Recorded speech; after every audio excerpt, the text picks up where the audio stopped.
Okay, let's get started. Hello. I call the meeting to order now. I would like to thank the audience for attending and paying attention to the time change. I know it was earlier, but I guess it'd be better earlier than later. If you want to address the board, you need to fill out a form as soon as you arrive and submit it to Michelle Oxley. So if you wanted to address the board, feel free to do that now that you're here. Let's stand for the Pledge of Allegiance.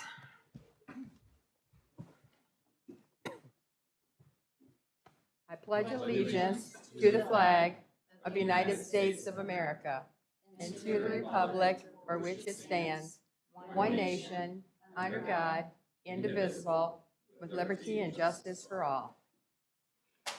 Okay, Michelle, will you please do a roll call?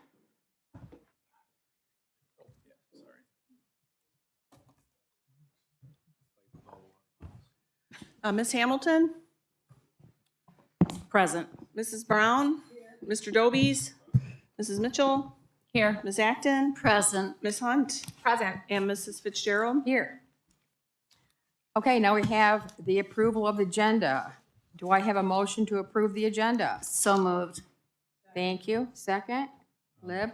Actually, if it's please everybody, I need to make one amendment to the agenda, and that's because this afternoon we received word that the JEA, Jackson Education Association, had ratified through vote their tentative agreement, and so I'd like to add that. Do we have an item number on that one, Michelle? Item number, it's on a revised one for you, 24-25-6, JEA tentative agreement, and we'll go into a brief closed session. I'll walk through the heart of that and then come back out, and hopefully we can get that across the finish line tonight as well. So if we could ask for another motion, I apologize, to ratify or to support the amended agenda. That's the only change at this time. Do you have a motion? So moved. So moved. Second? Lib? Thank you. Motion passed. All in favor? We have Oh, discussion. I'm sorry, all in favor? Discussion. A discussion, okay. One question for you, Jeff. Yeah. Is there any rush for us to approve this or to go over this tonight? Is there a time constraint that we're under? Well, they don't get a contract until we vote for it. So we've already been bargaining this for several months, and they put themselves in front of it over the weekend and got that vote back today. So it would be in our best interest to do that today if possible. So no time constraint, but we just want to try and get it done. Am I hearing that correctly? Absolutely. Thank you. Okay. All in favor? I have a question. Yes, Is this still a regular meeting? yes. And then how did the time change from 6 to 5? Yeah, we received that one back end of May when we scheduled the required training for superintendent's evaluation with MASB. So we have a board training immediately following our board meeting today. But I thought this meeting was the board adopted a resolution making this at 6, or am I recalling that I incorrectly? think we sent this back out, though, again, it was scheduled back in May, when that amended schedule, and I think Michelle had sent out several dates and times calendared of who can meet when for this particular meeting, and that's how we ended up at 6 o'clock for the workshop. Any more discussion? So the 6 o'clock one wasn't canceled, or? The 6 o'clock is being taken place by the workshop instead, so you are correct. Okay. So is this a special meeting or a regular meeting? This will be the regular business. It was of the meeting.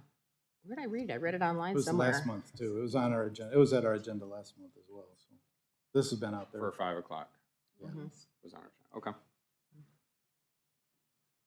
More discussion? All in favor? Aye. Opposed? Okay, passes. Thank you. Superintendent's report. All right. So lots of things have happened since the last time we met, and I'm going to give just a very brief overview of the most significant piece, and this is going to be the implications of the governor's budget. When we last met, We passed a budget that was in deficit. We knew it was going to be in deficit. It was in deficit. We're going to call it $4 million for our purposes. That budget was built on a foundation allowance increase, and we took the lowest increase from the proposed budgets that were out there at the time. Remember, we don't have a budget until the House and the Senate get together, and they put a proposal together, and it goes to the governor. She has a proposal that she puts out, and then we get a signature after the dealing has been done. We were anticipating, based on the lowest level of increase, a 241, what? 217, thank you, $217 per pupil increase for next year. What we got was a $0 increase for next year. At the same time, you saw us push out a lot of conversation in May and June about lowering the MIPSR's unfunded liability rate, which had to do with healthcare portion of the retirement rate. And the governor had proposed to use 7% of that money, roughly $600 million on other projects. And we said, hey, look, don't use it on other projects, put it back in the classroom, because that's dollars that we're spending that don't need to support healthcare, since the healthcare portion of retirement is a closed loop. In other words, all the members inside that group are already accounted for. So that portion is fully funded now. So we lobbied for that, we argued for that, and in return for all of our lobbying, what we got was, we'll give you that money. We're not going to give you all 7%. We're going to give you 5.75% of that money, which works out to be about $2 million plus or minus. And the foundation allowance increase was about $1.3 million. So if you do the math on it, well, we're a little bit better, right? We should be better by maybe $700,000. But there's unknowns, and so there's some categoricals that were cut within the governor's budget, specifically under 31AA, which is health and mental health services. And that was whacked, I want to say, by about 80%. So we have no concept of how much money we're going to get in that, and we can just assume not a lot. We also saw security cut in her budget significantly, and we have a 2-year award already that helps to pay for our liaison partnership with the city of Jackson for our liaison officers, but there's no guarantee, and we're still waiting to see how that money shakes out for this year, but there's no guarantee that that money will be available in 25-26. So right now we're under year 2 of a 2-year grant. So we're assuming that that money will still be there. But again, until we actually see the final check come in the mail, we don't know for certain. And so there's a lot that changed. We believe that we're going to see, call it $700,000 in new money, and potentially that much in loss when we figure out the 31AA and some of the other categoricals that we won't see. So it's going to be about a wash for Jackson Public Schools.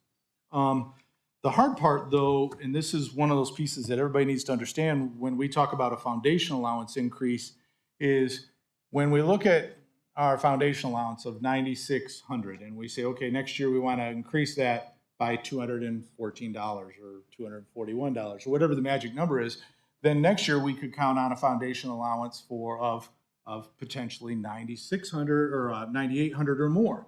Well, next year we're still looking at a foundation allowance of $9,600, and any increase that we might see down the road is still limited to missing this year of increase this year.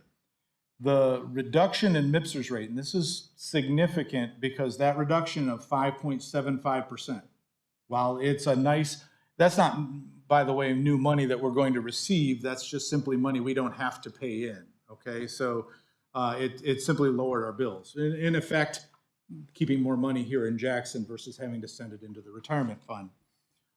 The problem is that right now, as it's written, that rate reduction is not permanent. And so we are continuing to push the governor to make that rate reduction permanent, because that rate reduction, if it's not continued, that rate reduction could go back up, and so we could end up paying more in those funds down the road. So again, so we don't have a foundation allowance increase to bank on for 25, 26, even though we're going to see a little bit less expenses, better books this year. Because we don't have that for next year, we're really kind of on uneven ground or uncertain ground as we make our way forward. So it's a lot of variables, and I'd be happy to try to answer questions. I know Marcus would be happy to try to answer questions. The short version of the story is we still don't know. We don't know what our 31A allocation is going to be, and that is significant. We don't know what our title allocation is going to be, and that is significant. Some of these pieces we won't know until we get into October and/or our first state aid check in November. There are some other pieces that may come into play because we won't get our first state aid check until we get our first state aid check in October, and our foundation allowance will be set by our pupils in November. But because we won't see it until then, we could still have to pay that 5.75% until that money starts to flow back to us. So even though there's no new foundation allowance, we might have to pay that 5.75 and then wait to get it as a reimbursement in the future. So we're watching that. There's some other information, and I don't want to try to confuse a whole lot of folks, but I know that there are some teachers in the room who are also interested in this. Back in 2013, if you were employed in education back then, you had to make a decision on whether or not you wanted health insurance in retirement. And if you did, then you opted to pay 3% additional out of your check to have health insurance in retirement. Well, that is also fully funded. So there's a lot of conversation about eliminating that 3%. In fact, her budget contains right now a flow through back to those people for future payments. It doesn't go back and say, Jeff, we're going to reimburse you for all the money you've paid into this since 2013. What it says is everything that you're paying moving forward, that 3%, we're going to give it back to you somewhere down the road, and the school is going to get that money somewhere down the road to be able to give back to the employees. If the law changes, and again, we're pressing for this, I know it's all fun, right? If the law changes and we're no longer required to collect that 3% for our employees, we won't actually have to then give it back. That's what we're hoping for, because the flow through of money in and out is all kinds of entertainment that we would prefer not to be a part of. So it's a lot out there. The short version of the story is we got a nice rate reduction in our MIPSers cost this year. That is not permanent. So while it feels good right now, it doesn't provide us with any financial security or ability to plan for tomorrow. We got 0% increase in our foundation allowance, which is hard because that's going to put us, again, in a conversation for what does tomorrow look like. So our teachers would understand this because we've lived under contracts where steps have been frozen and things like that. And when steps are frozen and you don't get an increase for a year, it takes a long time to make that up. We were doing it here for years, just trying to catch up from freezes that happened back in the 2010-11 range. So these things have long-term ramifications. Are there any questions about kind of the governor's budget? And there's a lot more to shake out. I heard she just signed her budget today, and because it's the silly season of elections and everybody's going to be doing campaigning for the next several months, I'm not certain what work will get done in Lansing prior to the election and how much work will get done in Lame Duck after the election. So right now it's anybody's guess, but it's going to look a little bit like the Wild West for the next few months. How did preschool fare? She did, the governor's budget does provide some additional funding for preschool. It provides some additional funding for community college. And so it will, I'm going to say this, open up slots. It will not be able to fund universal preschool. Okay. All right. And there'd be challenges with running universal preschool right now simply from a staffing perspective. But the reality is that Preschool did get more money, but that's going to open up slots, and it should allow for a greater percentage of families to participate. Was that the Alright. question, something about universal preschool? I didn't hear it. What was the question? Pam just asked how preschool fared. That was one of the things In was the out there governor's is budget. universal preschool, free for every, student, and I just didn't hear it, that's all.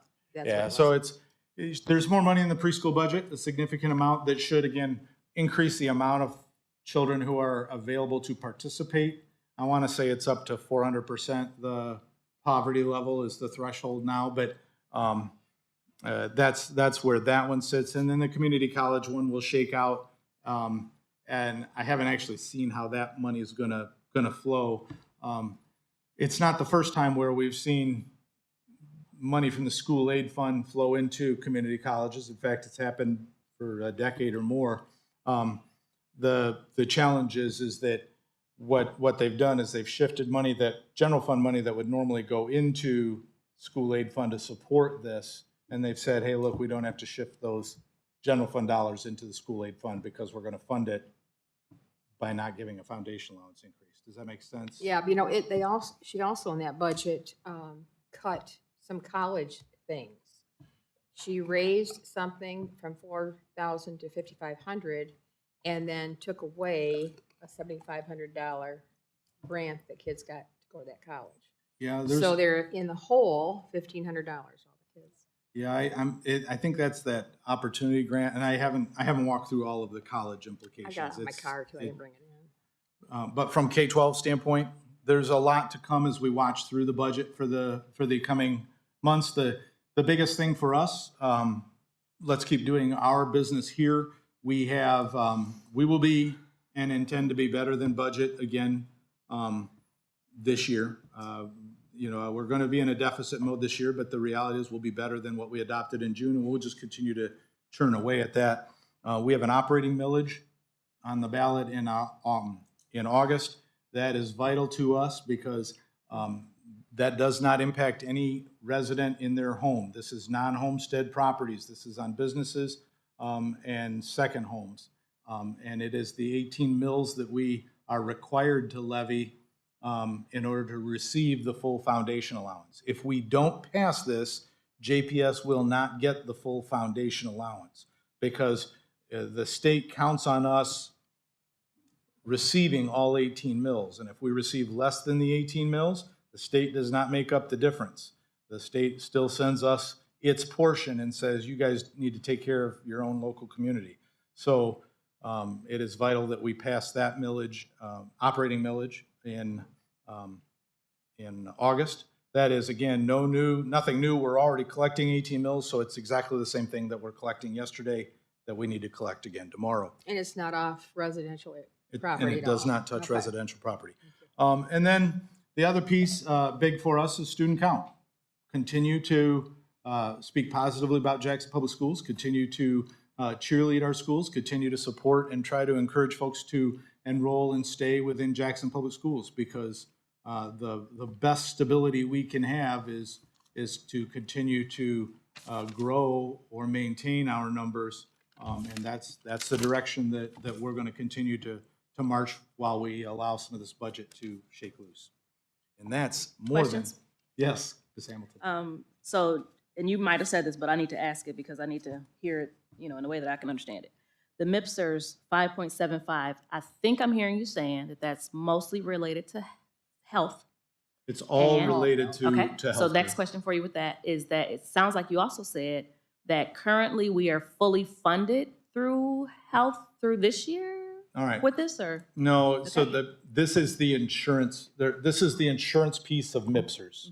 Okay, so the MIPSers fund is broken into a couple different areas, and this, the healthcare fund is fully funded. In other words, it's got enough money in it because it's a closed group, because there are only X number of people who signed up for We it. don't have to worry about that health portion until, We don't have to worry about that health portion at all. okay. Next So- question for you. That Yep. answered my question.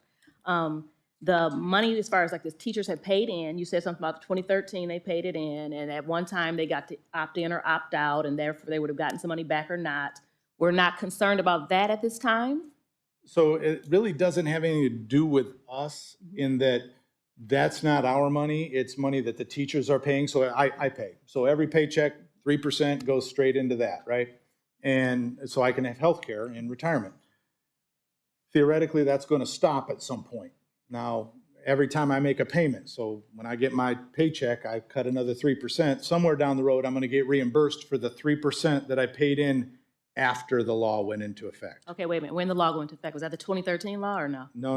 Okay. It's only just now. Current. Okay, that's the one I was talking. Okay, so I know I was on track. Okay, so right now we have this law that's going on that will impact that 3% that you all are paying in, but we're not super concerned about that right this moment because, or we are. Well, it doesn't impact us. So the answer is Well, hold on. So my question with that would be, the teachers that get to opt in or opt out sounds like no not opting in. now they don't. At this point, Help me understand how it impacts you as the person who's paying in.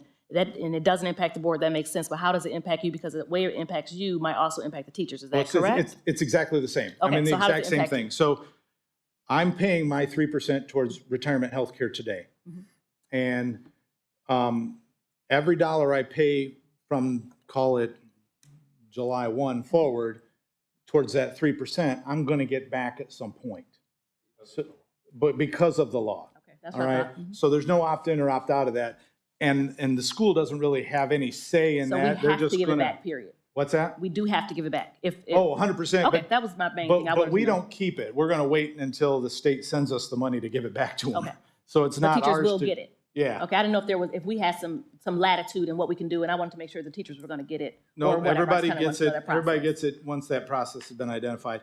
Our hope is that the legislature will go in and simply say, stop collecting it, but they need to actually sign that law. There's a lot of pieces to this budget that got done in the 11th hour in June that we would like them to go back and do some cleanup on.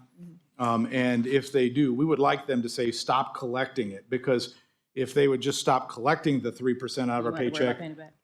then as an employee, I wouldn't have to worry about when am I going to get it back. And as an employer, I wouldn't have to worry about how am I going to, what's that Right, mechanism going to look like? One So, more question for you, Jeff. Yeah. That makes sense. Thank you for explaining that. The COVID funds, we had the last set of it Yep. that had to be spent. Are those already spent? those are already allocated. Okay. There are still some dollars that are still going out the door, but yes, all of those funds have been allocated and have to be spent by September 30 of this year. Okay, thank you. And that helps me understand, because this new budget that we're looking at now, it doesn't, all that money, like you said, is already accounted for, so now we have to just work with this new budget, which is smaller than what we had anticipated. That's correct. And when we looked Thank at the you. budget Go ahead. last month, there was a significant reduction. I want to say $10 million, $11 million, Marcus, in title funding, federal funds that we took out of the 24-25 budget that was in the 23-24 budget, because we're not going to receive those ESSER funds moving forward. Yep. Any other questions on the budget? I know it's brief, and as questions come up, please don't hesitate to reach out. I know MASB is doing a lot of push out. You guys see your emails. I know mine blows up all the time. And I will try to keep you apprised of where we should be pushing our legislators for some of those changes that will help employees and the district long term. Okay. If there are no other questions, that concludes the superintendent's report for the month of July. Thank you. Let's move on to the consent agenda. Could I have a motion to approve the consent agenda? So moved. Support. Support. Any discussion on the consent Yes. agenda? Derek? Did you want Go to? ahead. Thanks. Oh. Jeff, we've talked about this already, as far as the human resources, all these, the ones that have, I think everybody that has resigned. It seems like it's been about 3 years for most of them that they've been here. Any details you can provide on those? I know we got some specific that you probably can't share, but I'm concerned about all of these resignations, especially with them having been hired so recently. In that as well, when you explain it, or, you give your information, I know we had given some incentives out a few years here more recently. How does that impact all these resignations? So of those that we gave incentive to, about 75% of those are still here. About 25% of our incentive folks have stepped out. We do have multiple resignations, as we do kind of every year in the summertime, as life happens and they find new things. There are some significant resignations, and again, I want to kind of go back and make certain that we understand and articulate one of the ways that we get to a balanced budget over time is to reduce our expenses, reduce our staffing costs through attrition rather than through layoffs. So as folks step out, we don't necessarily backfill all the positions that open up. We right-size our district from within. There have been some administrative shakeups this year. Rob Campbell was out at the Montessori school. He took a job with a competitor. Rob was our Montessori school, a fabulous program that we have in partnership with the Felician Sisters, simply has not grown in a way that we were hoping it would. It's sitting at about 130, 140 students, and it's been that way for a few years now. And so because we're not growing that program, we start to take a look at and go, okay, could that program be something that in the future becomes a casualty of our budget moving forward as we have to make hard decisions as a board down the road. There is zero intention of making any hard decisions with regards to Montessori for the 24-25 school year. But I can't predict any more than I can predict the budget, what we may need to do in 25-26 or in 26-27, you know, as we kind of walk ourselves forward. And I think Rob, and I don't want to speak for him, he was a good man. We enjoyed having him here. He was a good principal for us and a teacher before that. But the reality is I think he was looking at going, okay, I want to make sure that when the music stops, I've got a chair to sit in. And so he took an opportunity to find a different position elsewhere. We have backfilled that position with Bradley Jane. He is the assistant principal, or was the assistant principal over at Northeast Elementary School. And then at the same time, we had Crescenda Jones. She was the principal at Cascades. She resigned, and Amy, her assistant principal, stepped back into the classroom. So that created an opening there, and we have backfilled both of those positions. We backfilled the head principal at Cascades with Willie Lewis, and we backfilled the assistant principal at Cascades with Destiny Davis. Destiny interviewed over at John R., did a fabulous job, very much wants to be an elementary principal someday, so she took an opportunity to move from an assistant principal at Parkside to an assistant principal at an elementary so she could round out her resume and get some of those experiences as well. We currently have posted the assistant principal at Northeast, the assistant principal at Parkside, and the assistant principal at Jackson High. So those three positions, which makes sense that those entry-level assistants would be the positions that are opened up. Is that Pathways? Pathways is Willie Lewis, Jackson High Right. Pathways. So that's yes. the one that you're talking about, Pathways? Yeah. Any other questions?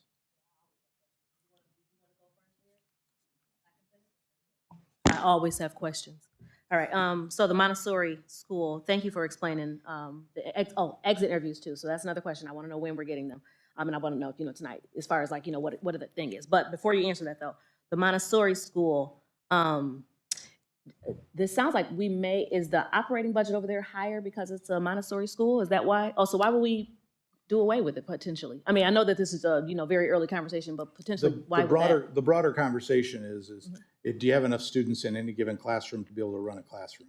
So if you've got 12, 13 kids in any given grade, that's not enough to fund a classroom. We really need to have full classrooms. And so if we're not growing classrooms, if we're not able to maintain that, then the answer becomes a program that's not self-sustaining. But I don't want to predict that today. I would tell you that right now, Montessori is not in any jeopardy, but we do have to grow, and that's the conversation for Mr. Jane. Okay, but it's not based on the fact that it's a Montessori school and the cost is higher and therefore we would have to. No, I think the long-term projection is we're going to have to live within a budget, and so you will see us have to make very difficult decisions in the coming years based around how do we get closer to a balanced budget. Remember last month I said, look, we're going to dip this year. Likely we're going to dip next year, but by 3 years out, we need to be balanced one way or another. And that's something that everybody here needs to take to heart because, while we've been burying money in the backyard for the rainy day, it's going to rain. I mean, we see it in this current budget, right? So getting to a balanced budget is going to be vital for us in the coming years. some higher conversation sounds like coming up. And I know we had a schedule for exit interviews. A little bit more on that? So, yeah, we do exit interviews on all of our employees, and Jessica keeps track of it. She was on vacation today, so when she returns, I'll get her to put together a list as we get through the summer of everybody who came and went. And we can expect to get that, what, I'll have September it, I'll have 1st? it to you prior to the August board meeting. Perfect. Michelle will make a note, and we'll get that sent out. Dear? Yeah, thanks. Not to belabor this, but we just talked about on the on last meeting's agenda that this board meeting was scheduled for 5 o'clock. The minutes reflect 6. Should that be changed? Not to my knowledge. I apologize. Do you have last month's agenda in front of you? I think the way it was posted last month, Derek, it said regular board meeting / MASB workshop, 6 o'clock is what it said. We pulled the board after that, knowing the length of the workshop and the short agenda for July, asking the board if they would meet at, you all got a text, you all responded. 5 would be appropriate. So at the board meeting, it was 6 on the agenda, Okay. if that's what you're asking. Yeah. So it matches the minutes. Right? Correct?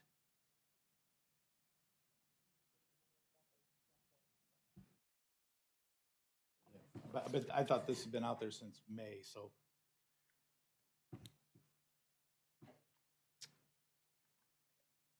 Okay. Motion to approve consent. We've been seconded. We've had discussion. All in favor? Aye. Aye. Opposed? Thank you. Motion passed. Chromebook purchase. These are action items now. Marcus? All right, the district has prepared purchase orders for 400 additional student Chromebooks. We do order technology every year as they are on a life cycle, and we do have devices that reach their end of life. Some don't get returned at the end of the year, and so on and so forth. So these will be used as district stocks, so we're ready for the start of school and are paid for and budgeted for in the general fund. At this time, we would recommend purchasing the Chromebooks in the amount of $92,520.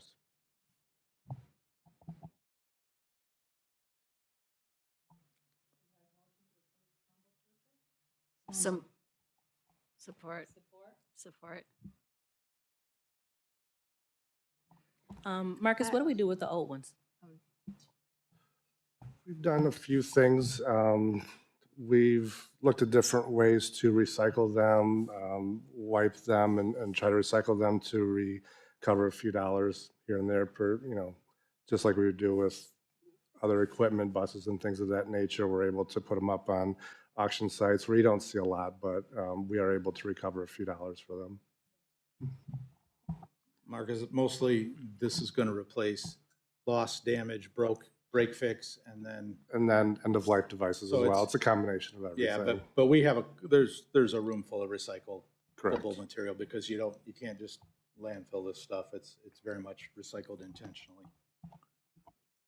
Are students responsible for any cost if it's damaged?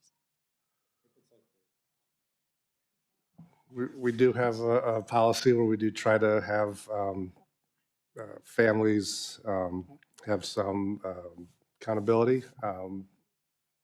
We try our best to enforce it, but at the end of the day, we can't force anybody. I know in my years of high school, if we had a missing book or something like that, we couldn't graduate if that wasn't it's paid tough, for. and- So would something like that linger on a student's record if they did not pay it? Okay. No longer can you withhold graduation based on that. So Did not realize that. How long has that been, Jeff? Yeah, really. like 2017, Oh, okay. That's 2016. why. It's been around a little bit. Yeah. Okay, and that's not such a bad thing because sometimes the kids can't help it. Well, Kids aren't always responsible again, for things we've done going payment wrong. plans, and it's very rarely on the first one. Most of the time, we can fix the break fixed. It's the ones where we're looking for is somebody who's repeatedly breaking a device, and you can see evidence of intentional damage, right? Yeah. I hit mine with a baseball bat, kind of a thing. You laugh, but I've seen that know. happen. Oh, absolutely. So, but we do break fix out all throughout the year. It's a significant portion of the work we do to keep our technology running. And candidly, some students find their way to paper pencil if they can't maintain their Chromebook. So there's some options there. But this is part of the price of doing business with one-to-one devices. You'll see, ballpark 400 any given year.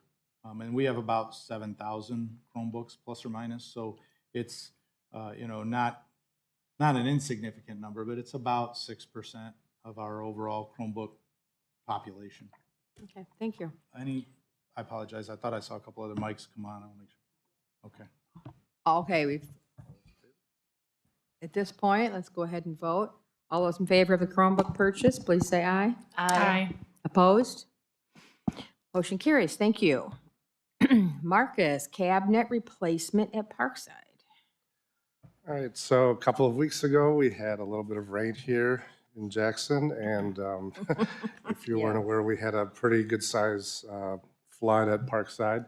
I can show you pictures later if you want, but anyways, there's a lot of wood cabinets in there. It's just an older building, taller cabinets, storage cabinets, lower ones, and there was a good amount of items that are just a total loss just due to the amount of water, contaminated storm water that was coming through the building. Those have been disposed of, and we've already received approval from both our insurance company to go ahead and replace these, and from our auditors, because these would normally fall within the competitive bid threshold where we'd have to bid these out, but it is a lengthy process. However, there is allowances for emergency purchases for these type of natural disaster replacements. So at this time, and just to give you a brief overview, the tall cabinets, we're hearing we will have those in time for the start of school. So the shorter cabinets might take a little bit longer, but we're going to be replacing these wood ones with a metal solution. So going forward, we shouldn't have problems in future events. The shorter cabinets are going to be matched to one of the pieces of furniture we've purchased through the bond.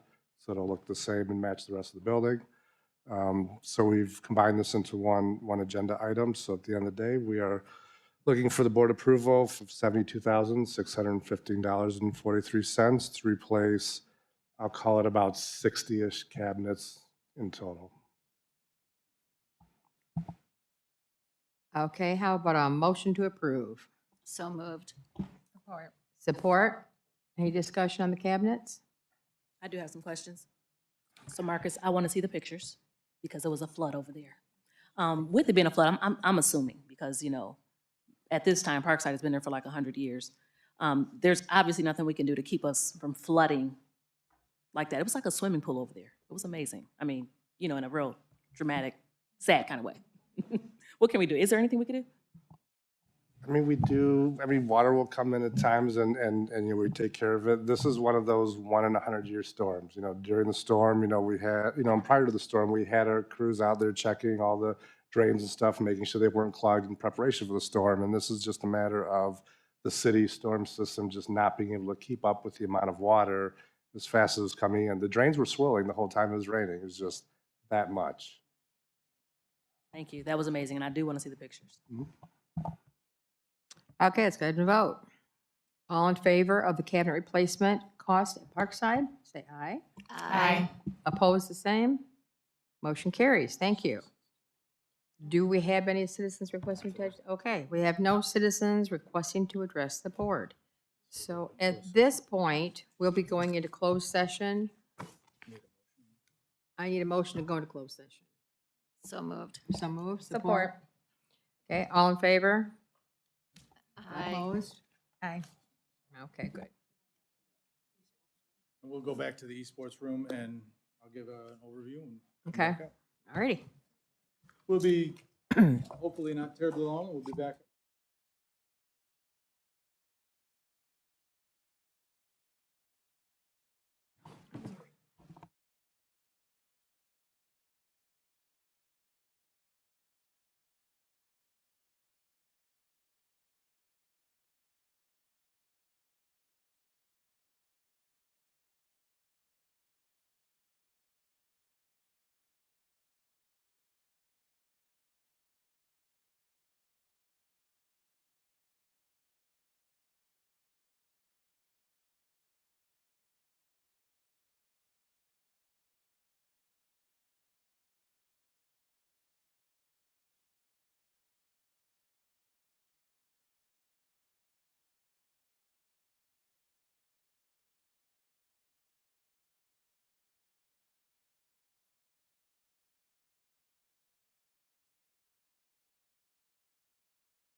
Okay, at this point, I will entertain a motion to convene in open session.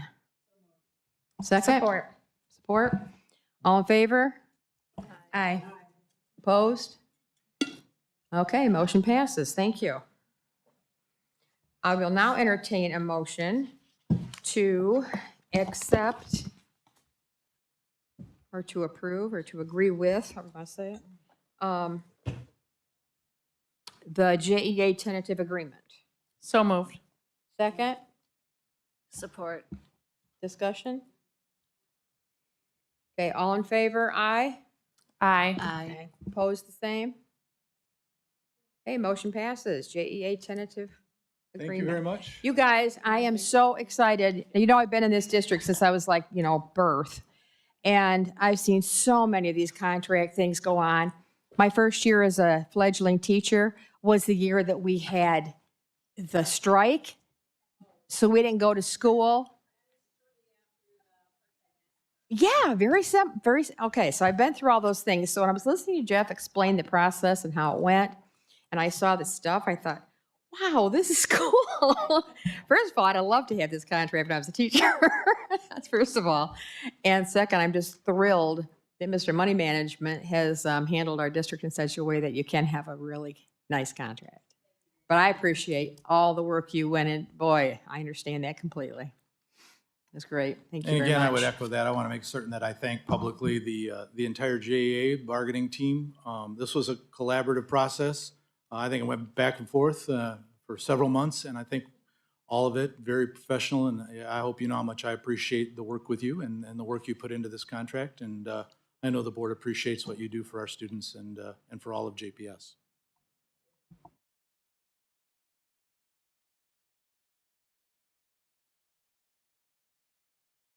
Point, we will have board comments. Anybody you need to make a comment that you haven't already, please let me know. None? Okay, oh, go ahead. We're doing board comments right now? Yeah. Okay. So I think it was maybe last board meeting or the one before. So our board president said, well, maybe with that equity policy, we've already got something in place. So I was on the website, and we do. It's called a non-discrimination statement. So I'm just going to read it really quickly. It is the policy of the Jackson Public Schools Board of Education not to discriminate on the basis of protected classes in its educational programs and activities, including employment opportunities. Protected classes generally include race, color, national origin, sex, including sexual orientation or gender identity, disability, age, religion, height, weight, marital status, military status, ancestry, genetic information, and such others are as defined in federal or state law. More detailed information can be found in the Board of Education policies on the district website. Inquiries and complaints regarding discrimination in programming and employment may be referred to the compliance officers, Julie Baker and Jeremy Patterson. So I just thought I would read that statement. But I just want to thank all the teachers, mentors, parapros for all of your hard work. Thank you. I just really just want to commend your hard work. One more board comment. When is school starting? We usually have it on the calendar. Is it September? Is that why we don't have it on here? Teachers come back on August 19th. 19th? Does teachers come back? Thank you. For everybody but Hunt. All right, so folks, enjoy the last days of summer. I know, 4th of July is over with. It's time. For school to come back. Here we go. Yeah. Derek? Thank you. I just want to say that there is a difference between non-discrimination and having a non-discrimination policy and equity and having an equity policy. It is, and I'm sure Keisha has I was sparing her tonight. I figured. I'll keep it short that it is, to me, in the most layman terms that I can put it, because I'm sure Ms. Hamilton can speak more eloquently than me. A non-discrimination ordinance, to me, is about making sure that nobody gets pushed down. And an equity ordinance is talking about who needs a hand up.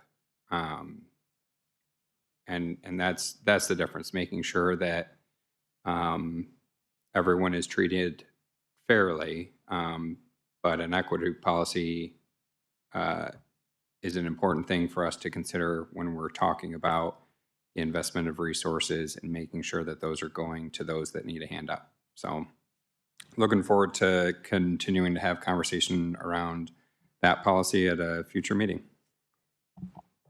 Thank you. Definitely wouldn't call it a hand up, but I get you though. Shalonda, everything you want to do? No? Nobody else? Okay, I will discuss the calendar for a minute. We have an August 20th regular board meeting at 6 o'clock, and nothing in the schools, obviously, for us to go visit at this point. I'll entertain a motion to adjourn. So moved. Second? All in favor? Aye. Opposed? Motion carries. Thank you very much. Appreciate your time. You guys want to take 5